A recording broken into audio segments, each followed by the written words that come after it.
Olá, pessoal! Então, hoje a gente vai falar um pouquinho sobre crescimento e desenvolvimento na infância e adolescência. Essa aula já era para ter sido repassada a vocês, mas eu estava com um probleminha na configuração do meu Meet, mas graças a Deus consegui resolver. Eu estou aqui gravando para repassar a vocês, tá certo? Vou colocar agora no modo apresentação para a gente começar a falar um pouquinho.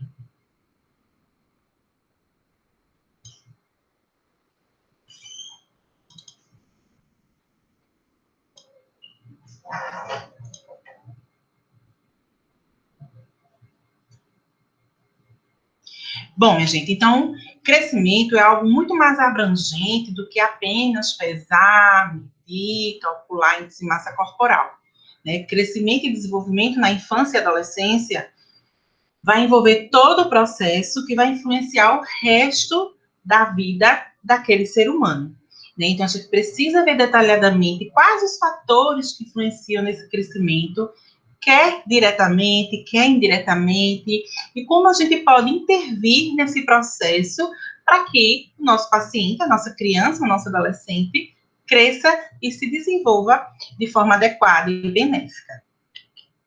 Lembrando que o crescimento adequado é o melhor indicador de saúde na criança, né? O peso, ele se altera mais precocemente nas doenças e é o indicador de saúde mais sensível. Ou seja, quando a gente vai acompanhando um paciente, especialmente quando a gente avalia a curva ponderal, e essa curva começa a retificar ou mesmo declinar, isso já é um sinal de que algo não está adequado. Muitas vezes o paciente não tem nem sintomatologia visível, né, nem a queixa da consulta, mas você vai precisar detalhar, você vai precisar buscar na anamnese, do exame físico, algo que leve, de fato, você a tentar achar o motivo dessa alteração na curva ponderal. Para que a gente promova o crescimento e desenvolvimento adequado, precisa haver a integração de várias intervenções, como, por exemplo, desde a fase ainda fetal, né, ou seja, o pré-natal dessa mãe precisa ter sido um pré-natal adequado, um pré-natal bem conduzido, para que esse feto tenha se desenvolvido em condições favoráveis e que, dessa forma, ele possa ter condições de nascimento adequadas e que a gente sabe que isso vai influenciar para o resto da vida dele, né? Então, além disso, a promoção do aleitamento materno, orientação e introdução da alimentação complementar, que é uma fase bem difícil da puericultura, prevenção das doenças imunopreveníveis, então, por isso que a gente sempre bate na questão da imunização, da vacinação, a gente precisa sempre avaliar o cartão vacinal daquele paciente, a prevenção e tratamento das infecções respiratórias agudas, prevenção e tratamento das diarreias e prevenção de acidentes na infância e da violência, né? Então, veja que o contexto é muito maior do que apenas estar pesando, medindo, vendo o IMC, né? Isso envolve todo o conjunto de ações que vão favorecer o crescimento e o desenvolvimento adequado. A gente sabe que para aquela criança se desenvolver e crescer adequadamente, existe a influência de fatores intrínsecos e extrínsecos. Nos fatores intrínsecos, você praticamente não pode intervir, né? Então, são os fatores genéticos, o eixo neuroendócrino, então são fatores que já vêm geneticamente determinados. Nos fatores extrínsecos, esses sim a gente pode e deve intervir, né?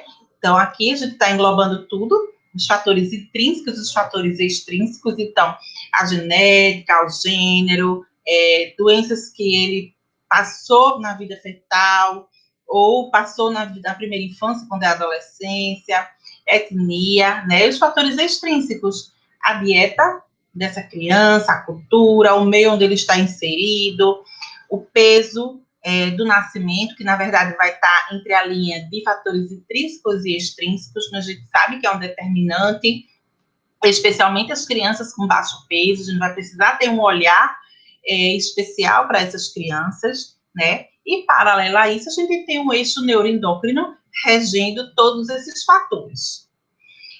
Bom, e o que a gente vai ter no crescimento do ponto de vista teórico, né? Então, a gente vai ter a divisão celular, consequentemente, aumento de massa corporal, e aí essa massa corporal, esse crescimento por divisão celular vai ser medido inicialmente em grama por dia.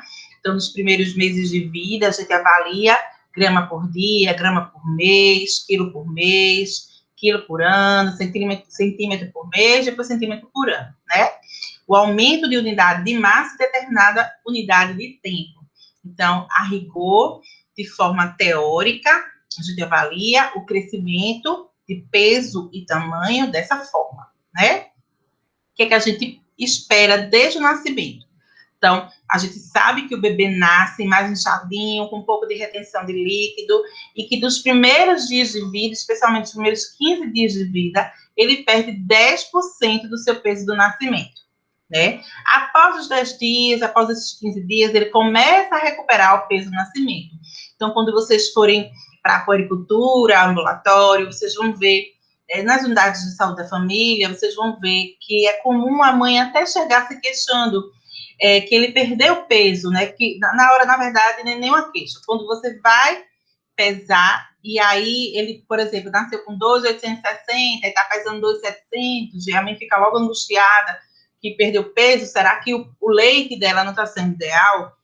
Mas, na verdade, ele é esperado já essa perda de peso. E aí, o ganho de peso no primeiro trimestre, ideal, esperado, é de 20 a 30 gramas por dia, né? Existe uma ideia, uma pré-definição média para que a gente possa ir avaliando mês a mês se aquele bebê está tendo um ganho adequado do peso. Então, no primeiro trimestre, a gente espera que ele esteja ganhando 700 gramas por mês. No segundo trimestre, 600 gramas por mês. Terceiro trimestre, 500 gramas por mês. Quarto trimestre, 400 gramas por mês. Com 4 ou 6 meses de vida, ele dobra de peso. Com um ano, normalmente, a maior parte dessas crianças tem triplicado o peso do nascimento. Aos 2 anos, quadriplicado o peso do nascimento. E aí ele vai entrar numa fase de crescimento mais constante, a partir dos 2 anos, né? E ele ganha, em média, por ano, 2,5 quilo por ano.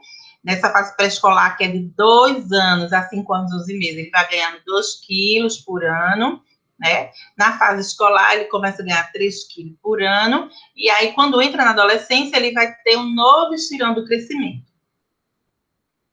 Em relação à estatura, a estatura média de nascimento do brasileiro é em torno de 48 a 52 centímetros, fica uma média de 50 centímetros. No primeiro semestre, em geral, ele ganha 15 centímetros. No segundo semestre, em geral, 10 centímetros. Durante o segundo ano, 12 centímetros. Lembrando, pessoal, que quando a gente vai aferir o peso, a estatura do bebê, da criança e do adolescente, a gente precisa retirar o máximo que a gente puder de vestimenta, sapato, utensílios que ele esteja carregando, né? Então, muitas vezes, a gente presencia, no internato mesmo, internos pesando criança dessa forma, ó. Então, com sapato, com boné, com tudo. Então, para o adulto, isso pode até não fazer muita diferença. E olha que muitas mulheres, né, ficam desesperadas com uma rasteirinha que esteja, né? Mas para o adulto praticamente não faz muita diferença, a não ser que ela esteja com uma roupa mais pesada, um jeans, um sobretudo, né? Mas para a criança isso faz diferença, especialmente para os bebês.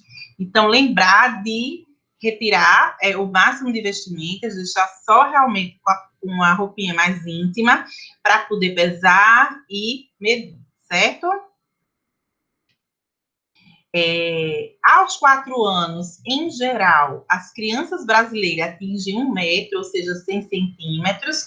Na fase pré-escolar, ele começa a entrar numa fase mais estável de crescimento, vai crescendo de 6 a 8 centímetros por ano. Na fase escolar, de 6 centímetros por ano, e adolescentes de 8 a 10 centímetros por ano, que ele novamente, reforço aqui que, novamente, a questão do estirão do crescimento que existe na adolescência por uma nova liberação de GH e toda a liberação dos hormônios da puberdade. Em relação ao perímetro cefálico, também a nossa média brasileira é de 35 centímetros do perímetro cefálico ao nascimento. A gente precisa aferir toda a consulta ao perímetro cefálico, obrigatoriamente até os 2 anos, e a partir daí, só se aquela criança tiver algum problema neurológico. Mas, obrigatoriamente, toda consulta a gente precisa aferir esse perímetro cefálico para a gente poder flagrar alguma alteração mais precocemente, certo? No primeiro ano, em geral, ele ganha 12 centímetros de perímetro cefálico. No segundo ano, 2 centímetros. Veja como é importante esse primeiro ano em relação ao crescimento do sistema nervoso central. Aos 5 anos, ele atinge, em média, 51 centímetros de perímetro cefálico. E aos 12 anos, já na adolescência, ele atinge o tamanho em relação ao perímetro cefálico do adulto, que, em média, 53, 54 centímetros. Lembrando que, em relação à maturidade do sistema nervoso central, ela continua até mais ou menos 25 anos, certo? E aí foi instituída pela Organização Mundial de Saúde um método que a gente pudesse avaliar se aquela criança estava adequada em relação a peso, estatura, em relação a perímetro cefálico, correlacionando com a idade, com o gênero, né? E aí se tornou padrão as curvas de crescimento. Sem dúvida nenhuma, são uma ferramenta muito importante que nos permite avaliar o crescimento e o desenvolvimento das crianças e adolescentes, assim como seu estado nutricional. Desde 2006, as curvas padrões da OMS são curvas avaliadas pelos Z-Score, né?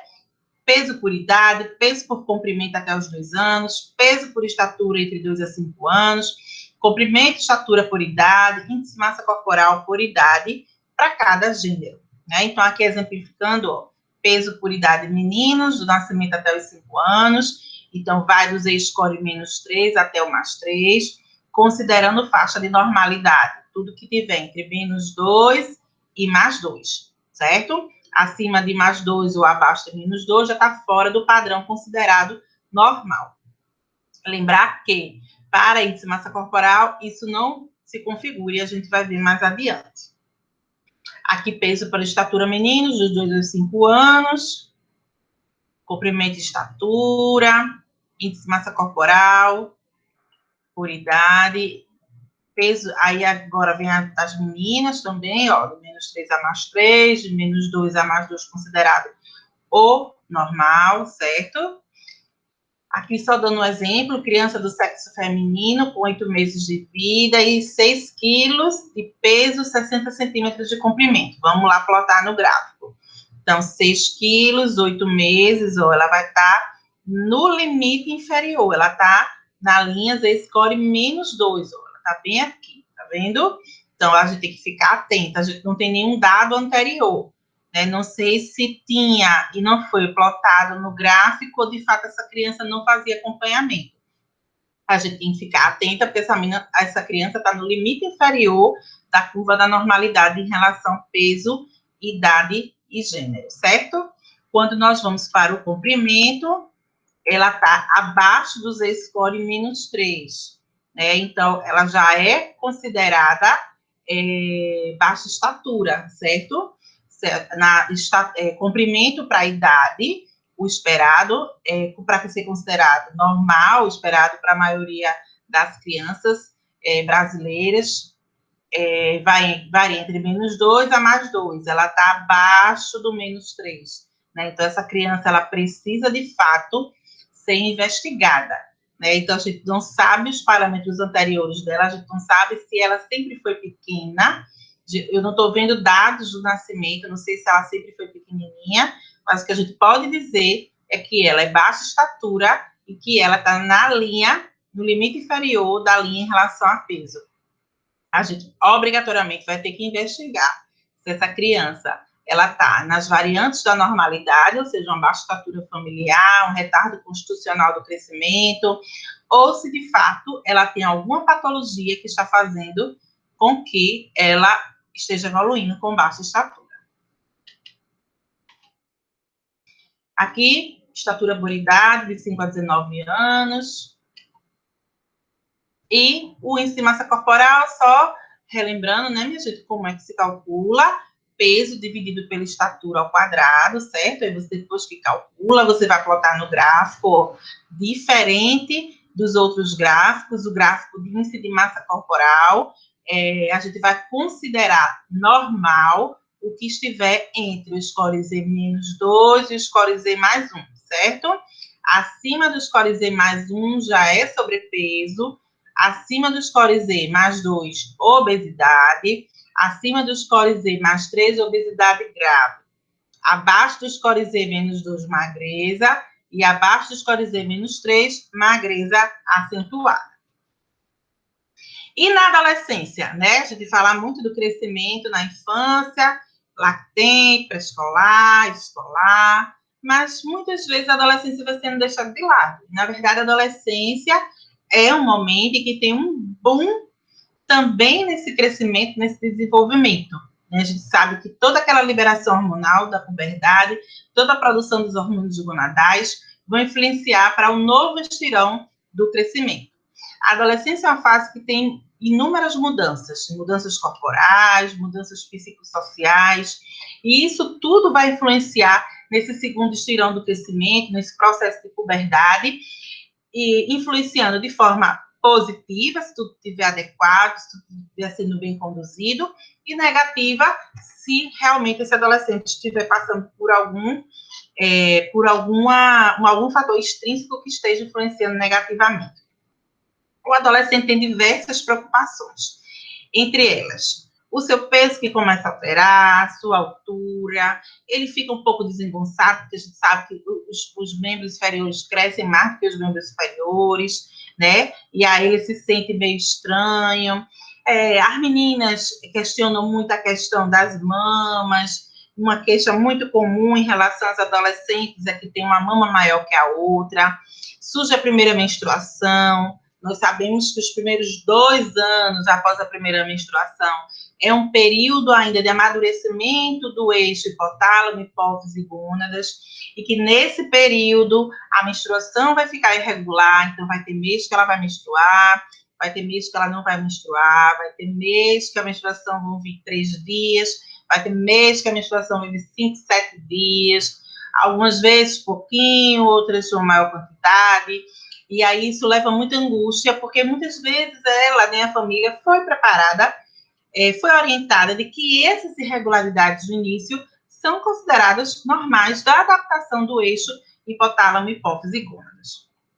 Os meninos, por sua vez, vão começar a estranhar o crescimento dos testículos, do pênis, surgimento dos pelos pubianos, né? Aí vem a primeira ejaculação, começa a alterar a voz. Alguns adolescentes, meninos, podem apresentar aumento das mamas, da glândula mamária, que é uma ginecomastia transitória e benigna, né, que se regride após 2 anos do início da puberdade. Além de tudo isso, ainda tem a alteração do odor corporal, que também é determinado pela descarga dos hormônios gonadais, né, pela maior produção e estimulação das glândulas sudoríparas, das glândulas sebáceas, e com isso também o surgimento de acne. Então, veja a quantidade de preocupações, né, pelas mudanças corporais que surgem no adolescente. O início da puberdade, para as meninas, é um pouco mais cedo do que nos meninos, em geral, 2 anos antes do que os meninos, né?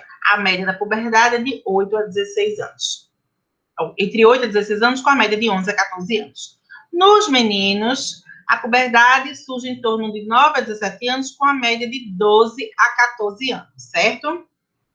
Nisso tudo, existe a influência neuroendócrina, né, que vai,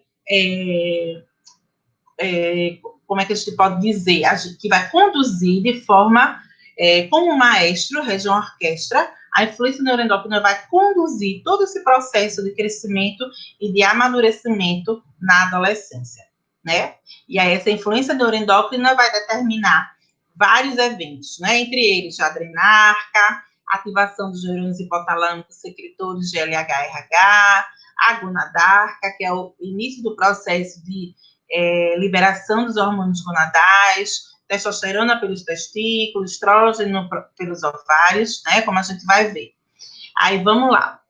Estava tudo adormecido na vida daquela menina, de repente, por fatores que já são geneticamente determinados, aquele hipotálamo começa a liberar o GNRH, que vai estimular a hipófise. Essa hipófise vai começar a liberar FSH, LH, a estimular os ovários. Esses ovários vão começar a produzir estrógeno.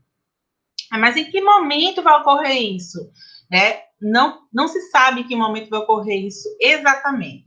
Pode-se ter uma ideia pela característica familiar de início do processo puberal.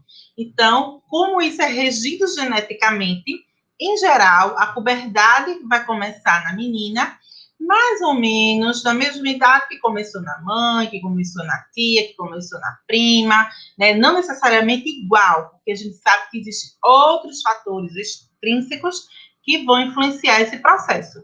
Mas, em geral, é uma idade parecida, certo? Esse estrógeno liberado pelos ovários vai ser responsável pela telarca, que é o surgimento do broto mamário, pelo estirão puberal junto com o GH e pela menarca, certo? As adrenais, paralelamente, começam a produzir em maior quantidade o dehidroepiandrosterona, que se transforma em androstenediona, que vai estimular a produção dos pelos pubianos, né? E aí o nome do surgimento dos pelos pubianos se dá de pubarca, certo? Nos meninos, da mesma forma, geneticamente determinado, em geral, uma característica parecida com a do pai, do irmão, do primo. Em um dado momento, aquele hipotálamo que estava adormecido para esse sentido, começa a liberar a GNRH, que vai estimular a hipófise. Essa hipófise vai liberar FSH, LH, que vai aumentar o volume testicular inicialmente, aumentar o volume das células, e aí começa a produzir a testosterona. Essa testosterona vai ser responsável pelo estirão puberal, pela pubarca, por aumento do pênis, e outros que aqui entraria alteração da voz, surgimento de acne, né, surgimento dos pelos faciais, né? Então, tudo isso nos meninos é regido pela testosterona. Lembrando que tanto os hormônios gonadais como o GH vão agir na região de proliferação da cartilagem do crescimento, promovendo o alongamento linear dos ossos e aumento estatural, né? Então, quando o adolescente diz que sente dor óssea, claro que termina sendo um diagnóstico de exclusão, mas você vai descartar causas patológicas, né? E no final vai ficar com dor do crescimento, porque o crescimento dói de verdade, né? Lembrando que os hormônios não é mentira do adolescente, né? E lembrando que o limiar de dor é muito variável de pessoa para pessoa. Então, tem adolescente que não vai sentir dor nesse processo, tem adolescente que vai sentir uma dorzinha leve, e tem adolescente que vai sentir dor de precisar ir para emergência, né? Porque o limiar de dor de cada pessoa é diferente. E por que isso ocorre? Porque está ocorrendo literalmente um puxão no osso, né? Alongamento ósseo por conta da proliferação da cartilagem de crescimento, certo? Aí, vamos lá lembrar dos aspectos cronológicos de puberdade nas meninas. Então, o primeiro sinal de surgimento da puberdade nas meninas seria o aparecimento do broto mamário, que é chamado de telarca. Em seguida, aparecimento dos pelos pubianos, surge pelos axilares, menstrua, certo? Depois que ela menstrua, ela começa a reduzir a sua velocidade de crescimento e após 1 ano e meio, 2 anos, ela para de crescer. Então, assim que funciona esse período de estirão de crescimento nas meninas. 2 anos, mais ou menos, após a primeira menstruação, ela para de crescer. Não é que depois que ela menstrua vai parar. Ela, depois que menstrua, dá uma desacelerada no processo de crescimento que vinha em tudo, correndo, e para de crescer. Nos meninos, o primeiro sinal de puberdade nos meninos não é o aumento do volume peniano, do tamanho do pênis, mas sim o aumento do volume testicular.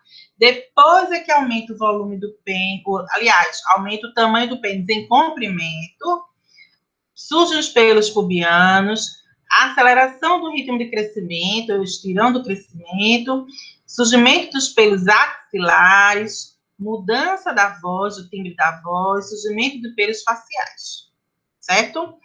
O que é geneticamente determinado e que vai ser parecido com o restante da família?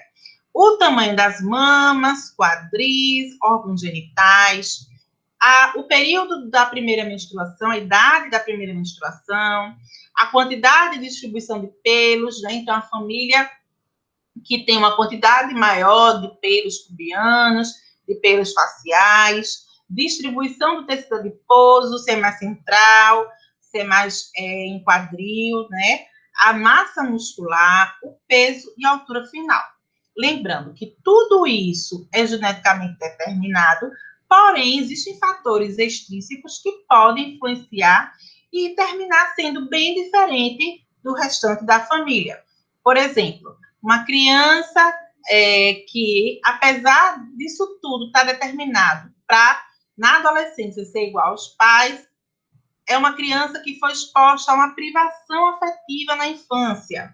Então, aquela criança foi dada para adoção, ou passou por alguma violência física, violência sexual. É uma criança que passou por conflitos importantes. Então, essa criança pode ter atraso puberal, pode ter baixa estatura, alteração em todo esse processo de puberdade por conta de uma privação afetiva, por conta de uma violência importante, né?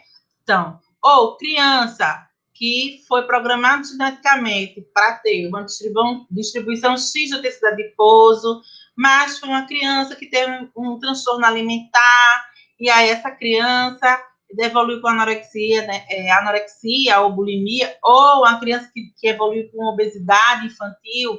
Então, a criança que vai ter uma distribuição do tecido adiposo diferente da família, se for por fatores extrínsecos, né?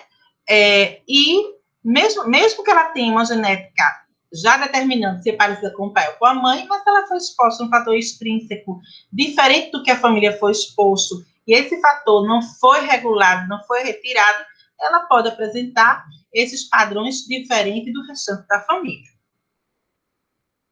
E aí, minha gente, para a gente poder avaliar se realmente ela está, se esse adolescente tem um estadiamento em relação à puberdade adequado ou não, Tanner criou alguns critérios, né, que é diferente da menina e do menino, no sentido de que, nas meninas, ele avaliou graus de desenvolvimento mamários e grau de desenvolvimento dos pelos pubianos, e nos meninos, grau de desenvolvimento genital e grau de desenvolvimento dos pelos pubianos. Né? Então, vamos para o das meninas. Ele estadiou de 1 até 5 em relação às mamas, onde 1 é a mama infantil, então não tem diferença nenhuma em relação à mama da criança. No 2 é que começaria o início da puberdade, que seria o surgimento do broto mamário. No 3 começa a aumentar mais a mama. No 4 há uma proteção da areola e da papila, mas com a areola mais saliente. E no 5, a mama adulta. Em relação aos pelos, também ele graduou de 1 até 5, onde 1 seria a genitália infantil, ou seja, sem pelo algum. No 2, começar a aparecer surgimento dos pelos, mas ainda finos. No 3, ficam mais escuros e espessos. No 4, mais espessos ainda e mais escuro, cobrindo totalmente o púbis. E no 5, além do púbis, ele se insere na raiz da coxa. Em relação aos meninos, também graduou de 1 até 5, onde 1 é a genitália masculina infantil. O 2 é que começa a aparecer o aumento do volume testicular.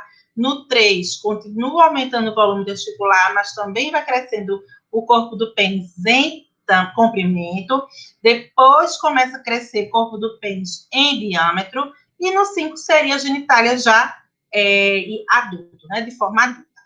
Em relação aos pelos, igual da menina, de 1 a 5 também, e da mesma forma, de 1 não tem pelos, dos 2 começa a aparecer pelos finos, lisos, longos. No 3, pelo fica mais escuro, espesso. No 4, mais escuro ainda, mais espesso, cobrindo o pubis. E no 5, vai até raiz da coxa.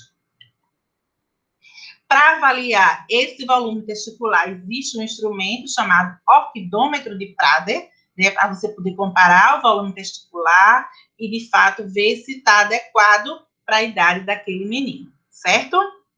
Lembrando que, além de todo esse processo físico, né, de crescimento, desde bebezinho até a fase adulta, existe, paralelo a isso, né, todo o amadurecimento do sistema nervoso central. Então, que a gente chama de maturidade mental. Toda a parte neurobiológica também está sendo amadurecida, crescida, desenvolvida, né? Então, a gente sabe que, por exemplo, na adolescência, há um estímulo muito grande, há um crescimento de algumas regiões do cérebro que, inclusive, justificam algumas atitudes do adolescente.